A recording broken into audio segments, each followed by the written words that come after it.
মঙ্গলবার দিন আর শনিবার দিন নিরামিষের দিন, তো ওই দিন এরকমভাবে পনির বানিয়ে তোমরা খেতে পারো। দেখো খুব ভালো লাগবে। আমি সবজি দিয়ে পনির বানিয়েছি। এখানে শীতের সব সবজি, গাজর, বিনস, মটরশুঁটি থাকলে মটরশুঁটি দিয়ে দেবে, আলু দিয়েছি। এখানে আমি দেখো মশলা করে নিয়েছি, কাঠবাদাম দিয়েছি, টমেটো, আদা, লঙ্কা, গোটা গরম মশলা পিষে নিয়েছি। এদিকে আমি কড়াই বসিয়ে পনিরটা ছোটো ছোটো করে কিউব কিউব করে কেটে নিয়ে পনিরটা আমি ভেজে নিয়েছি। নুন দিয়ে পনিরটা আমি ভেজে নেব।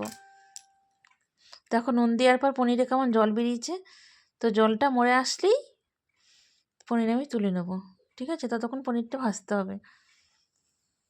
তো পনিরটা আমি এখন কন্টিনিউ নাড়ব যতক্ষণ না ঠিকঠাক করে ভাজা হচ্ছে।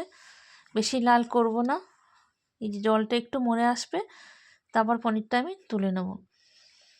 দেখো জল মরে গেছে, তো এবার আমি পনিরটা তুলে নেব। সব পনিরটা তুলে আমি পনিরটা আগে পুরোটা উঠিয়ে নিয়ে তার মধ্যে ওই তেলেই আমি একটু জিরে ফোড়ন দিয়ে আমি গাজর আর বিনসটা ভেজে নেব। জিরে ফোড়ন দিয়ে ফোড়নটা ভালো মতো পুড়ে গেলে আমি গাজর আর বিনসটা এখানে দিয়ে দেবো। এখানে মটরশুঁটি থাকলে তোমরা মটরশুঁটিও দিতে পারো। আমার কাছে এখন মটরশুঁটি ছিল না ঘরে, তাই দিতে পারিনি। তো এখানে গাজর বিনসটা দিয়ে এখানে একটু নুন হলুদ দেবো, দিয়ে আমি ভালো মতো এই সব গাজর আর বিনসটা ভেজে নেব। আর আমি এখানে আলুটা একটু ভাপিয়ে নিয়েছিলাম আলাদা, এর সাথে ভাজিনি, ভাপিয়ে নিয়েছি। এটা ভাজা হয়ে গেলে গাজর বিনসটা তারপর আমি আলুটা এর মধ্যে দেবো, দিয়ে একটু নাড়াচাড়া করে নেব। দেখো শীতকালে অনেক রকম সবজি থাকে, তো সব রকম সবজি দিয়ে পনির করলে ভালোই লাগে খেতে, রুটি পরোটার সাথে ভালো লাগে। তো আমি ওই সবজিটা ভেজে তুলে নিয়েছি। এরপর আমি ওই কড়াইতেই যে মশলা বেছে রেখেছিলাম, টমেটো, আদা, লঙ্কা, কাঠবাদাম, গোটা গরম মশলা, এইসব পিষে এখানে আমি সেই মশলাটা দিয়ে দিয়েছি। দিয়ে মিক্সি ধুয়ে একটু জল দিয়ে দিয়েছি। তারপর এখানে আমি এটা এখন কন্টিনিউ নাড়বো যতক্ষণ না মশলাটা পুরোপুরি মানে তেল ছাড়ছে। তো মশলাটা ভালো মতো কষাতে হবে, কন্টিনিউ নেড়ে যেতে হবে। দেখো অনেকটা তেল ছেড়েছে সাইড দিয়ে। তারপর আমি একটু জিরে গুঁড়ো এখানে দিয়ে দেবো। জিরে গুঁড়োটা দিয়ে আমি কন্টিনিউ নাড়বো ভালো মতো।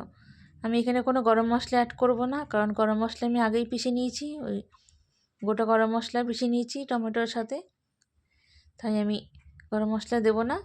এখানে আমি মশলাটা কন্টিনিউ কষাবো যতক্ষণ না তেল ছাড়ছে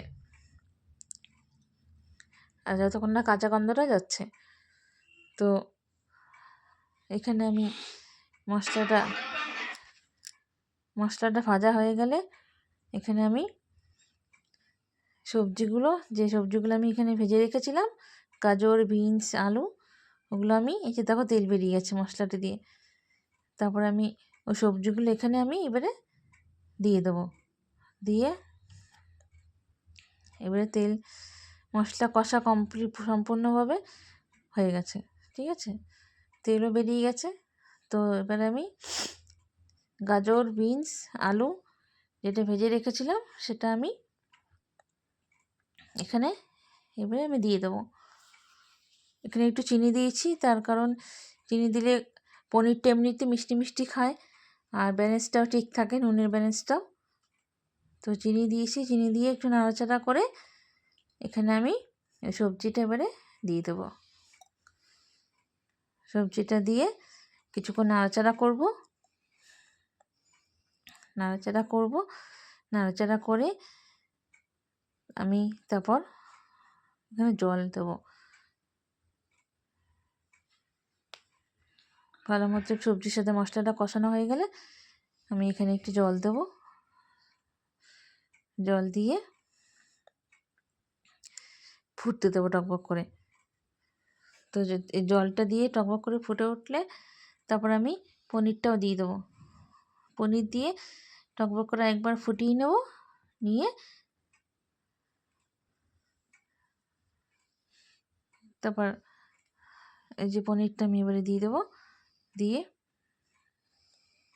টকবক করে ফুটিয়ে বাটি ধুয়ে জলটা দিয়ে দিলাম অল্প একটু, পনিরের মধ্যে তেল ছিল, জল ছিল। তো আমি এবারে রান্নাটা টকবক করে ফুটে উঠলে রান্নাটা আমি কমপ্লিট করব। তোমাদের যদি এই ভিডিওটা ভালো লেগে থাকে, রেসিপিটা যদি ভালো লেগে থাকে, সব সবজি দিয়ে বানিয়েছি, তো তোমরা অবশ্যই লাইক কমেন্ট শেয়ার করো। আর যদি ইউটিউব থেকে দেখো তো চ্যানেলটা একটু সাবস্ক্রাইব করে দিও।